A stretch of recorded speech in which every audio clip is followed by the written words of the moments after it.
So my name is Phil Fox. I'm an ultra cyclist here in Chicago and wanted to tell you the story about last week's virtual race across the West. Now, there's the largest, hardest race in the world, the Race Across America. Now, that's always the ultimate goal for many ultra cyclists, myself included. There is a race called Race Across the West, which is a qualifying event for the larger Race Across America. That's the first 900 plus miles of the Race Across America course. It goes from Oceanside, California to Durango, Colorado. Now, I was signed up to do that and was training towards that for the better part of the last year until that was canceled in early April due to the pandemic.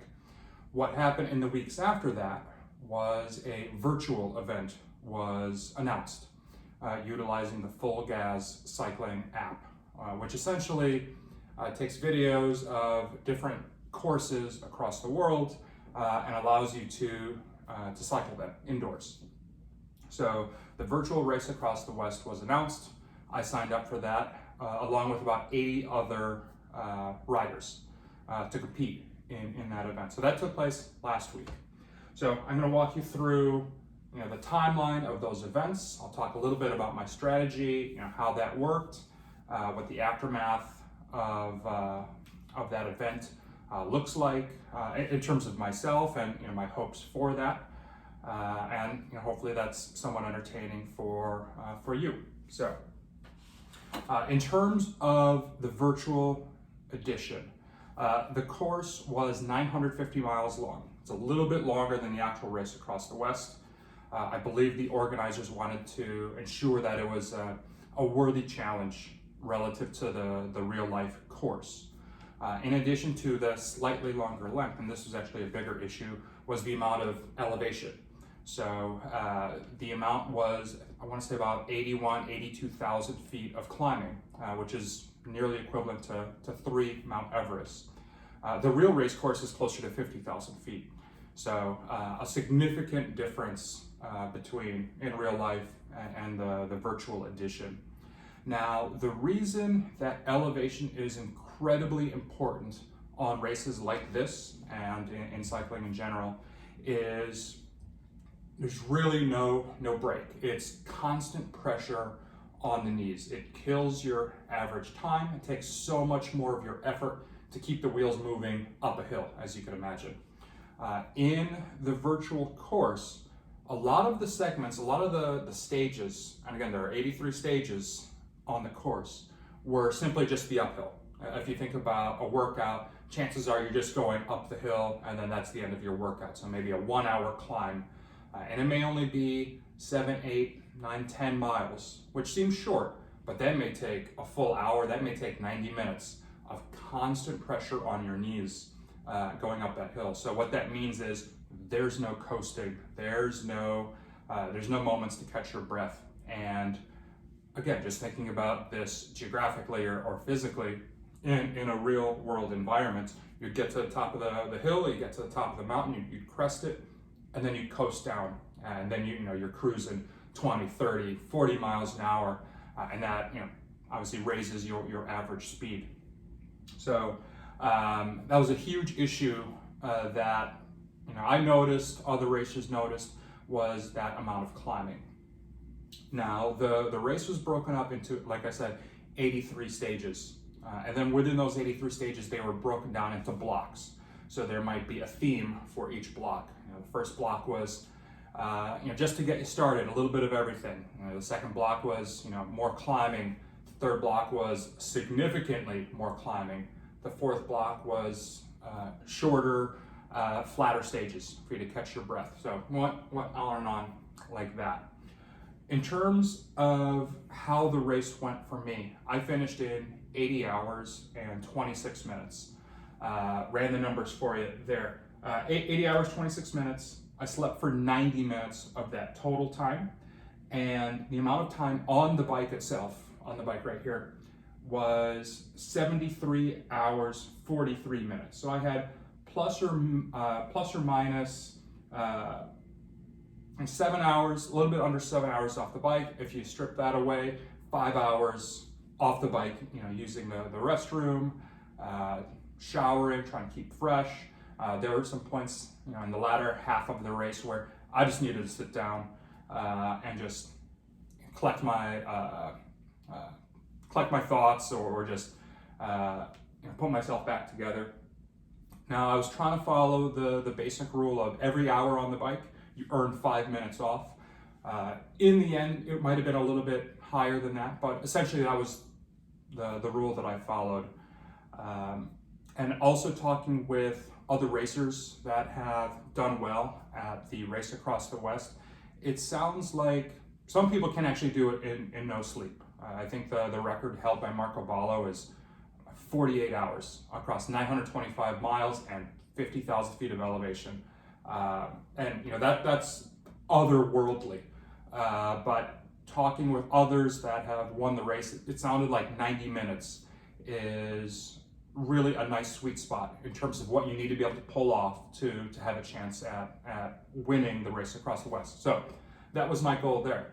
Another thing about this race is the fact that while it is indoors, I still looked at this as an opportunity to learn more about how I would perform in these longer distances. I've done longer races in the past, but this specific event, in light of the fact that I couldn't do another event in real life, all those events have been canceled, you would at least be able to learn more about your nutrition, learn more about your sleep strategy, learn more about your bike and your physical handling of that. Granted, you're not moving, but you learn more about your saddle, learn more about your shoes, learn more about your equipment in general in a safe environment that removes the variables of, hey, what happens when you hit a pothole and damage your rim, or maybe not as much dealing with heat issues or rain or navigation. Maybe your Garmin will go out in the rain. All of those variables are stripped out, granted, but it's basically a giant science experiment to test all of the other variables that are incredibly important in a large race. So that was an important reason to compete in this and approach it the way I did. In terms of the help that I had my crew that would have been helping me in real life, trying to help me virtually. So my crew chief and the other members of my crew, they were keeping track of where I was on the course. They were checking in on me. They were monitoring my times, helping me with strategy. I did spend a lot of time trying to notate what I was doing with my nutrition, so then I can go back and analyze that later. That'll come in a separate long form blog post. But trying to figure out my nutrition, my vitamins, my electrolyte levels, my weight levels. I was also keeping track of my health breaks. How often was I using the restroom? Was keeping track of how often I was going through wardrobe changes. We know that in real life you probably want to change your kit every 4 to 6 hours just to stay fresh. Try to stave off saddle sores. I haven't necessarily done that. When I did Paris Press Paris, I did the whole thing in one sitting in one kit. I had the opportunity to change kits maybe 2/3 of the way through when I had a drop bag at one of the checkpoints, but I decided to save 15 minutes and power through. Terrible choice. I wish I could go back and learn from that, or at least change what I did there. But trying to address that shortcoming in prior races. So changing kit every 4 to 6 hours. Now, I don't have 20 appropriate kits for a race like this. So that was one thing that was really helpful to lean on my partner for. So Leanne was helping me with wardrobe changes, in that once I put a new kit on, she was washing the dirty kit. Once it was washed, she would hang it up to allow it to dry. So I was hopefully be able to use that kit again and the next day and just cycle through all those materials. Now, she was also helping with my nutrition. So what we would do on the windowsill here next to the bike, I had 5 bottles of Infinite Nutrition and then 5 bottles of water. And that would be able to last me maybe 6 to 8 hours, depending on how quickly I was going through my liquids. Also worth noting here was, again, a key difference between the virtual race and the real world race is a lot of this is going to become extremely monotonous. So, it became a mental challenge to pay attention. Now, with 83 stages and the undulating course, it's not like you could just turn off the computer monitor and just keep the legs moving. It doesn't necessarily work like that. You have to pay attention to what is on the race course. If you hit a hill and you're in the wrong gear, your legs will just grind to a stop. So you need to pay attention to that. And to be frank, even with all the attention I was paying, the amount of undulation and climbing in this race course did a number on my drivetrain, and frankly, my knees as well. So a lot of switching gears, under load, under strain, to the point that on night 2, 36, 40 hours into the course, my front derailleur was no longer able to shift into the big gear. Now, that is an incredibly problematic thing to come up. And what I surmised happened was so much shifting was taking place over the course of the event that my chain was stretched and there was more slack in it. And with a longer stretched out chain, the derailleur had to work that much harder to push it over into the gear that you wanted. And so I was able to talk with my mechanic, and I'll be the first to admit, I am not mechanically minded when it comes to my bike. My job is to keep the pedals moving, but he helped me ascertain, utilize the barrel adjuster on the cable to allow that to switch gears, and that actually saved me for maybe another 12 hours before even more slack in the chain took place. So a full 2.5 days into the race, I was having that issue again, and had to make an executive decision to break our shelter in place, break our quarantine, to have my good friend Fred come over and actually take apart the derailleur, adjust the cable, and put it back together for me. It was fun trying to explain that to my partner. We've taken the shelter in place very seriously.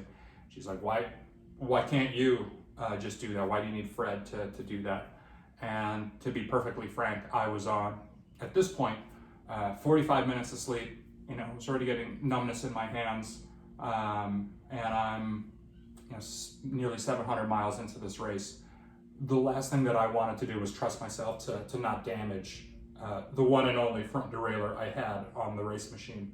So I have a little bit of PTSD when it comes to mechanicals. I had a very bad mechanical in No Country for Old Men last year, which took me off my race bike for 900 miles out of a 1,000-mile course when a derailleur broke. So I took it very seriously. Fred came over. It cost us about 15 minutes to get back on the bike, but a worthy investment to ensure that I had that front derailleur for the rest of the event. Okay, so again, we were talking about the mental aspect of trying to pay attention. I guess one thing that is admittedly nice is the fact that with my headset, I was able to stay entertained. Me personally, I do not bike outside with a headset. Me personally, I don't think it's safe, whether you're on a bike path and you need to be able to pay attention to other folks sharing the trail with you.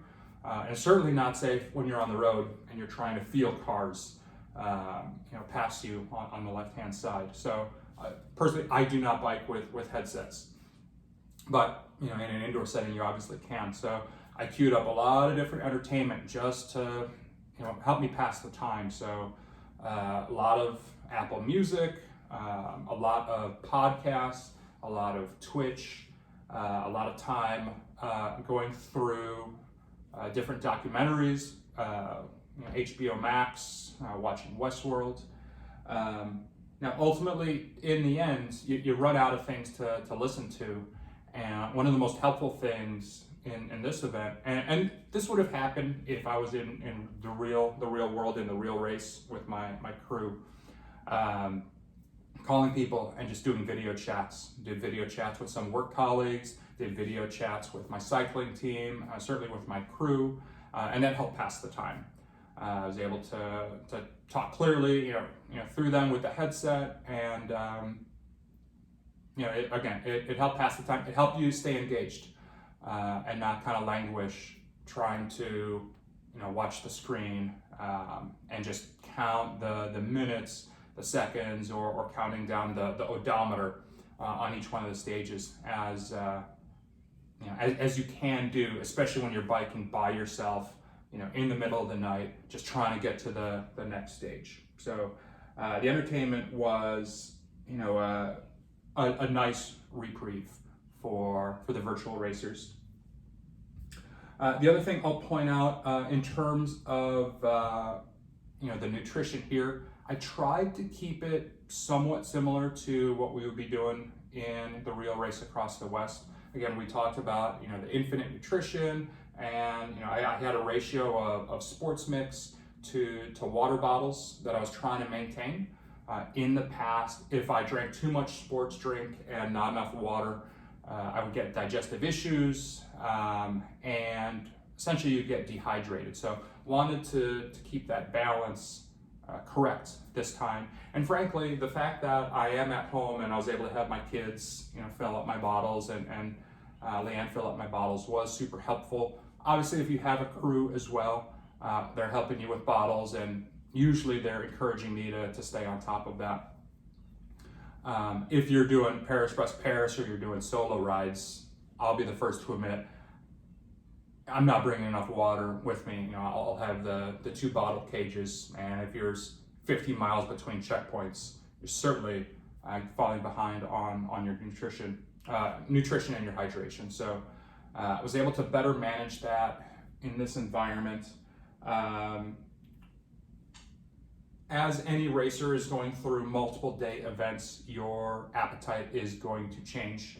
The things that is palatable is going to shift day over day. So I started off with croissants and croissant sandwiches, thinking through the things that powered me through Paris. Those have been my lucky charms, those chocolate croissants. Also took the opportunity to make some Rice Krispie treats with the kids. Little known recommendation here: forget making Rice Krispie treats. Make them with Fruity Pebbles. It's a little bit sweeter, a little bit more interesting. It's actually a little bit denser.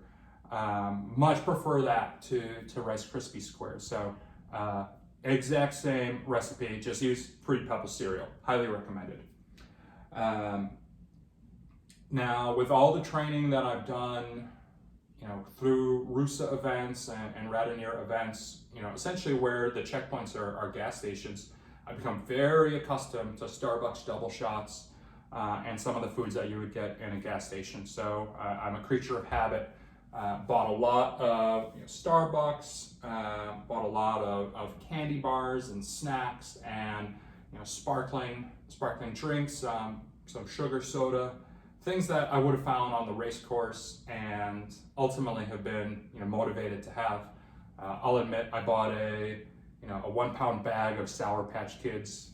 These are the things that I've used in the past. Probably not the greatest thing that a nutritionist will tell you, but sometimes you just need, you'll use what you can get. So I had all that. Incidentally, 2/3 of the way through the race, was running out of things that I found palatable, and I needed a little bit more substance. I needed more hard physical food to consume and just keep me powered. So credit goes to the mother-in-law for offering to assist and she was somewhat of a trail angel, going to McDonald's and getting me large bags of different breakfast sandwiches. And let me tell you, that was a godsend. If we were on the race course, that's what we would have been eating, and perfect mixture of fat and carb and protein. That saved me, for the final 200, 300 miles. And I'll admit, it got to the point where I was going through it so fast that she made 3 separate trips over the final day and a half to keep me powered and prepared to get to the finish. So that was a huge help.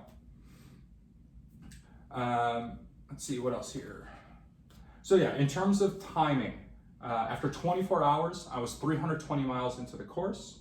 At 44 hours, that was approximately when I took my first sleep break. That was a 45-minute sleep break. I was about 540 miles into the course. Now, if you're looking at the times that I put down at Paris or the National 24-Hour Challenge or the Natchez 444, typically I should be hitting 400, 450 within that first 24-hour period. The fact that I barely broke 300 miles in the first 24 hours on fresh legs is really indicative of how hard and how difficult this course was with the amount of climbing. So I want to say by the time I took my first sleep break, I was already at nearly 50,000 feet of climbing, which again would have been equivalent to the real race course out west. So yeah, in terms of that timeline, in terms of the strategy here, the strategy shifted over time regarding the race strategy itself. So when I was doing RAM radio, I was explaining to them, hey, I wanted the race to come to me. There are way too many people in this race to really have scouted every single person and really understand what they were trying to do. There were a few names that I knew, but for the first 24 hours, first 36 hours, I didn't really I wasn't a dot watcher. My friends and my crew, they were paying attention and they were giving me updates, but it was really irrelevant to me at that point in time. So people were saying like, hey, Phil, you're in the top 10. Okay, great. You're now in 9th position, 8th, 7th, like keep it up. You're close to 5th. That really wasn't a big consideration for me in the first, I would say half of the race. The reason for that is these races are very much time trials. They are really about you and what you're able to put down. And they're a personal race against the clock. So your goal is more so, I want to do this in 80 hours, or I want to do this within the qualifying time limit. The secondary goal is, hey, if I'm close to the next position, maybe I can catch them, and that's what the back half of the race really became. People went out hot. There were folks throwing down 300 watts. This is my understanding. I wasn't watching the dots, but people going out really hot, trying to get to the front, right out of the gate. And that isn't necessarily my approach to these long distance races. My approach is more so, how long can I keep going? Wait for them to burn out, wait for them to take a long sleep break, power through that first night, maybe get 2 nights in before you take your first sleep break, and then see what happens. So that's exactly what I did at No Country for Old Men. I let folks, dictate the pace, and I knew later on that not that I'd be able to, sustain and wait them out, but essentially it's a tortoise and the hare kind of scenario.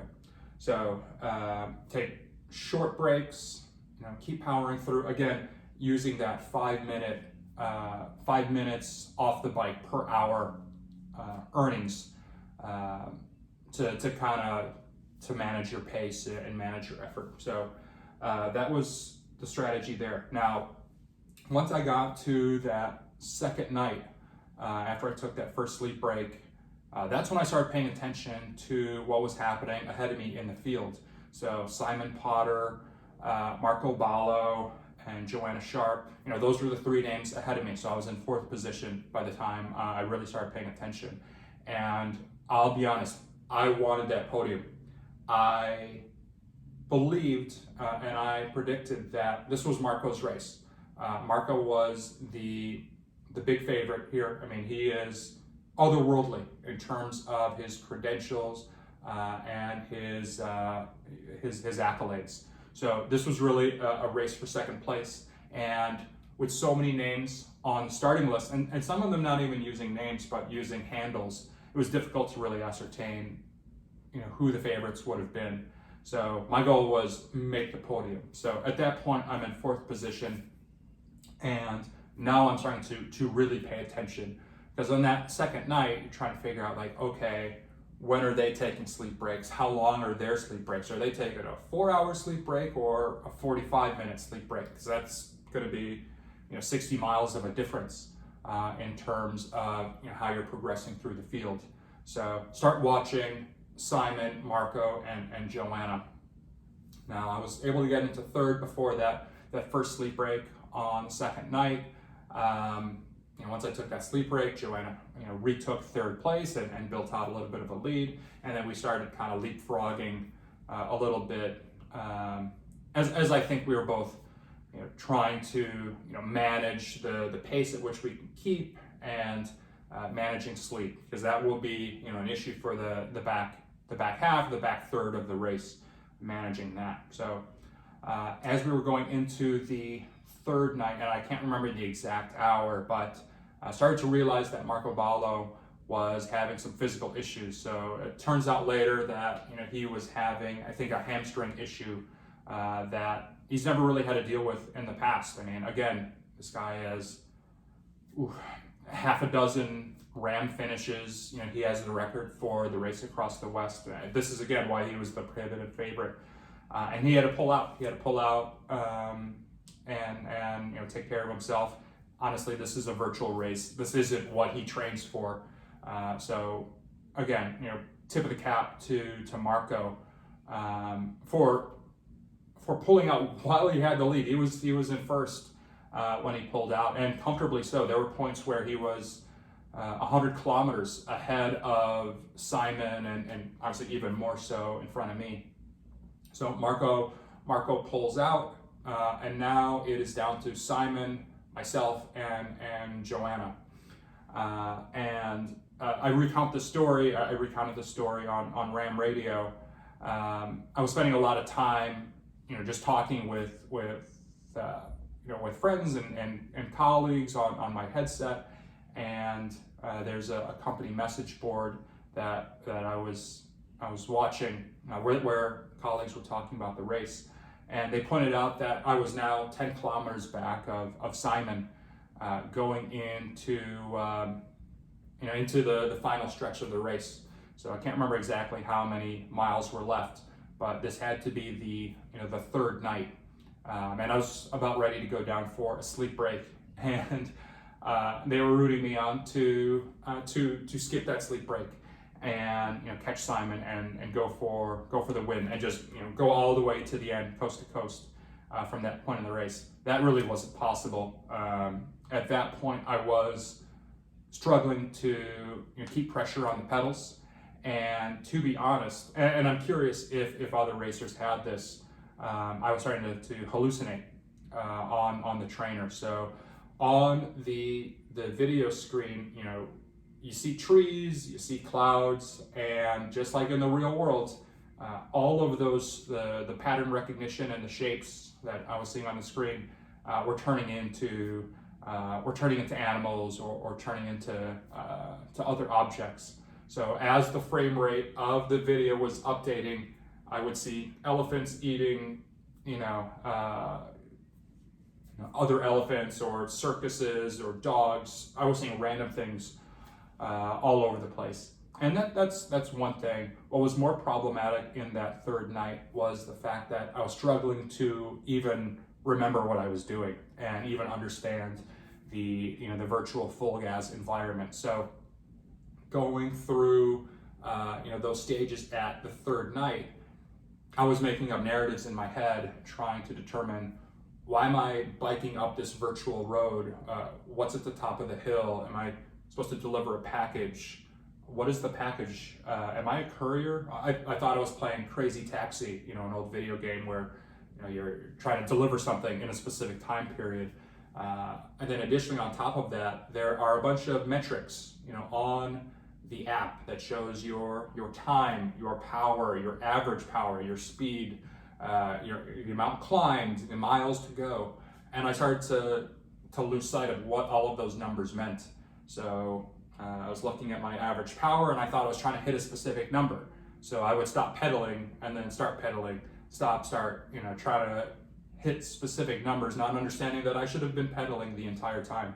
So that started to devolve quickly, and that's when I decided to take my second sleep break, or actually my third sleep break. So I took a 45-minute nap on day 2. I took a 15-minute break night 3, early in night 3, and then I needed to take a 30-minute nap on that final morning. And I didn't tell Leanne that I was going to go down for that nap. And what I did was I put my phone in my hand and I set the timer for 30 minutes. I put a fresh kit on, so the second I woke up, I was ready to just go back on the bike. So she comes in and she's caught off guard to see me off the bike. And I told her, don't let me sleep, you know, keep me on the bike. So she wakes me up and asks, what happened? What happened to the race? Did you finish? And this is 25 minutes into my nap, and I look around and I have no idea what she's talking about. I'm completely lost my awareness of the situation and my surroundings, but I got back on the bike. It took a few minutes to figure out that I was in the virtual race across the West, and you know, I was this far in, and I had to continue pedaling. But yeah, that was the totality of my sleep, those 90 minutes. So at that point, Simon had built a pretty solid lead. I think from that point on, he had to have 20 or 30 kilometers on me at any point. I think by the end, he beat me by even a larger margin than that. And even with that 30-minute break, you know, I did have a lead over Joanna that would ultimately hold up. So even with that 30-minute break, I knew that, you know, I should be able to hold off until the end. So there was still a fair amount of climbing, and you know, between the three of us, I would venture that I'm the heaviest between Simon, Joanna, and myself. So my big concern there was I was going to lose time in those climbs. So I was trying to balance, trying to stay fresh, just trying to keep enough of my speed up so that once we got to the flatter levels that, you know, would be the final stretch, it would be comfortable to maintain my position on the podium in second. So that's ultimately what happened. Simon took first, so congratulations to him. I took second, again, at 80 hours, 26 minutes. Tucker Sorrell actually took third. It was really close between him and Joanna. Joanna took fourth, but she's the first woman to finish the course. So congratulations to both of them. Frankly, this was an extremely difficult race. I think more difficult than any of us realized going into it. And the fact that Simon, myself, Tucker, and Joanna were the ones that crossed the line first. I can't speak for Joanna, but I know Simon, myself, and Tucker are all RAM hopefuls. That is all part of our long-term goal, and that's, you know, why we did this race. So it's great to see that, you know, the people that competed in this race and you know, took it as seriously as we did, you know, are building up to something beyond this. So in terms of what's going to happen next, for me, next year, they rolled over my registration for the race across the West this year, so I will do that next year. The year after that, 2022, I think will be the race across America. So again, continuing to build up to that ultimate goal. In terms of my recovery, it's been not quite a week off of the bike. I have not been back on the bike, I'll tell you that. dealing with some nerve issues in both of my hands. So lost a little bit of feeling, a little bit of dexterity, especially in the fourth and fifth fingers. A little bit of numbness in the feet, in the toes. Did have some pretty bad saddle sores ultimately in the end. Went through the race hopeful that I could go without chamois cream. I've heard, with an infant saddle, you shouldn't have to use chamois cream. The advice I got was just try to keep things dry. So we were going through kit changes, using a lot of baby powder. That worked for maybe half of the race, but it caught up with me. So in the back half of the race, I used a lot of bag balm, a lot of wardrobe changes just to try to keep things fresh. But at that point, the damage was done. So just gutted through the back half of the race with the saddle sores. So those are still healing up. Certainly not getting on that bike anytime soon. So in fact, that's probably gonna have to go to the shop for repairs due to all the damage done to the drivetrain. But the numbness, ultra racers will know that is just kind of par for the course. So hopefully it's just a couple weeks, hopefully not a couple months, but those things will slowly return. And then finally, I think to close out my hopes for this event, right? So it's difficult to compare the real life races to the virtual events. They are two completely different animals.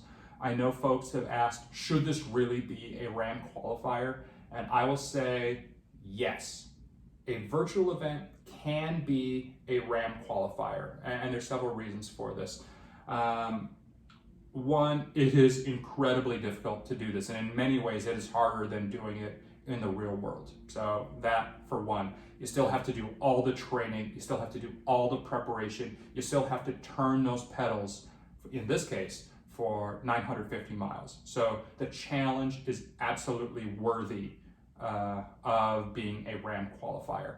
Now, that said, you still need to learn a lot about, working with a crew, working, on the road, being safe, navigation issues, real world conditions. A virtual event is not going to be an appropriate analog for that. So you should still do other outdoor races to work with your crew. The RAM organization does have seminars, like coaching seminars, that take place in California, the UK, and I think Ohio. To do RAM, they'll require you to attend one of those seminars if you only have a virtual RAM qualifier, and I think that's great, that's perfectly appropriate.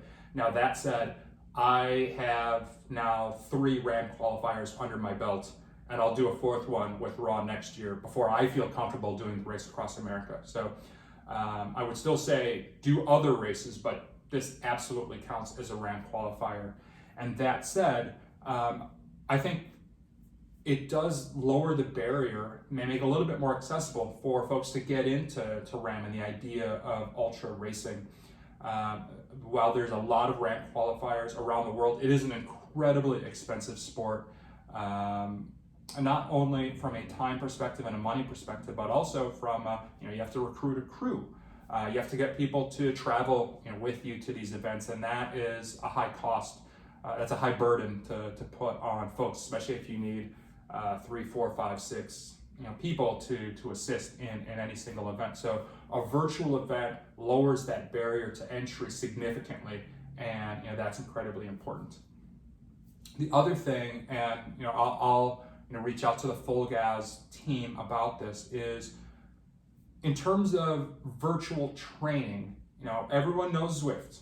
Zwift is great for the social aspect of indoor cycling, and all of us in quarantine and sheltering in place and everything with COVID, I'm pretty sure Zwift is doing extremely well with their membership numbers. So yeah, they're great for the social aspect and doing group rides. I'll continue to use Zwift for those applications. Now there is Trainer Road and Sufferfest. Those are probably better apps for organized, structured training. So you have those apps, and then you have full gas. And to me, full gas is a great change of pace relative to the other two. But I think the most specific aspect that I'm excited about with full gas is the ability to do reconnaissance of different race courses. So in the Race Across the West and Race Across America, or rather the virtual editions, they had the Kona course, the Kona Ironman course, and we spent a lot of time in that course. So you get a sense of what does that terrain look like, where are the turns, what do you see, what are the landmarks, what is the climbing like, and it helps you train in that scenario for what to expect in that race. Now, when they came up with the virtual Race Across the West and the virtual Race Across America, they weren't able to record the actual course for the race. They were able to do a little bit. They were able to do the first 20 miles or so from Oceanside up to the coastal range, but not anything super substantial. With more time and with the RAMP community, myself included, I would propose that we film as much of the RAMP course as we can and cobble together a different version of this race. Now, with the real Race Across America and the real Race Across the West coming back, I personally will not do this again. I joked, the day after this race, I am officially retired from virtual indoor ultra racing. Not something that I'm going to put my body through ever again. But that said, I would be a huge proponent of a different version of this race using the actual RAMP course, and not the whole RAMP course. I would say just cherry pick the most interesting portions of it. Cherry pick 500 miles out of the full course, because let's be honest, no one needs to go through Kansas. No one needs to just go in a straight line for like 700 miles on a flat plane. So forget that. Let's cherry pick 500 miles. We can call it, virtual RAM recon. We could still have it be a RAM qualifier, but let's do the interesting bits. Let's, start in Oceanside. Let's, get you over the coastal range. Let's get you into Borrego. Let's do the climbing up and over Flagstaff. Let's climb the Rockies. Let's do Wolf Creek Pass. Let's do all of the interesting things out of the Race Across the West. Let's do, the interesting things across the plains, crossing the Mississippi River, a little bit of the farmland here and there. Let's do Bloomington, Indiana, and the hills that you see there. Let's do the difficult parts of the Appalachians, going from Cumberland to Hancock. Believe it or not, that has the most elevation on the race course. It's not the Rockies. It's actually the Appalachians, where there's just, hill after hill, straight up and down. So let's do that. Let's go through Gettysburg, and then let's finish with a recording or a stage of you rolling into Annapolis. Just think of the mental preparation, the positive visualization exercises you can do, understanding what the end of the race course would look like in Durango for the Race Across the West, but certainly Annapolis for the Race Across America. And we could use that as reconnaissance to prepare for the real world events. And I think it's certainly going to be incredibly important for any racer, but even more important for those coming from overseas. That's incredibly difficult price to pay to be able to do that reconnaissance. It's a little easier for someone like me living in Chicago in the Midwest to drive down. I'm only 200 miles away from the RAMP course itself to just ride portions of it. So I will be doing some recon later this year on my own. I'm hopeful that I might be able to take a GoPro and offer my services to the Full Gas crew to maybe do a couple portions of the East Coast that might be usable for them. But that would be my recommendation for the future of Full Gas in coordination with the Race Across the West and Race Across America. But we'll see what happens with that. The Race Across America is finishing up now. I'm sure there's gonna be a lot of debriefs between racers and organizers and Full Gas as to what went well, what could be improved, what do we want to do moving forward. But that would be my very strong recommendation for the future of these virtual races and how we could leverage the Full Gas app to prepare ourselves for future qualifications and the ultimate goal of the Race Across America. Now, in closing, I would be remiss to not point out how much help I had in this event. I had my crew. I had Parker and Edward and Tony and Mel, Nate and Fred. All of these folks had huge impact on keeping me on the bike, keeping me motivated, and taking care of me. They are my family on the bike, and many thanks to them. Do want to thank my work colleagues. They cheered me on and support me and allow me to do these things, and their support means so much. We were raising money for Bike MS, for the National MS Society. So many contributions from my work colleagues, and even got a company match from Numerator, where I work. So a lot of credit goes to my work family. I do want to thank my sponsors, Infinite Nutrition. They keep me powered on the bike, as well as Lakeshore Bikes. They're the ones that keep my bike in tip-top shape. So looking forward to having them give it a little TLC over the next week or so. And certainly everyone that donated and supported the effort on the bike and with Bike MS. My heart goes out to those impacted by this, and really do appreciate those that are helping us support Bike MS and the idea of a vision of a world free from MS. And last and certainly not least is my family, specifically Leanne, my mother-in-law Suzanne, and my two boys. Could not have done this without their love and support. So I'm just eternally grateful that I'm able to do races like this and build towards something as difficult to attain as the Race Across America, hopefully in 2022. So thank you to all of them for their love and support. And I'll follow up this video with a longer a blog post, just kind of showing the metrics, tracking where I was in Strava, and some of the nerd geekery of all the numbers and strategy for those interested. So that'll follow later. And the virtual ram should be finishing up in the next couple days, and cheering on those riders to see who crosses the line first, and then we'll go from there. See what is going to happen with Full Gas and these virtual races, and hopefully see you guys on the road sometime soon. Cheers.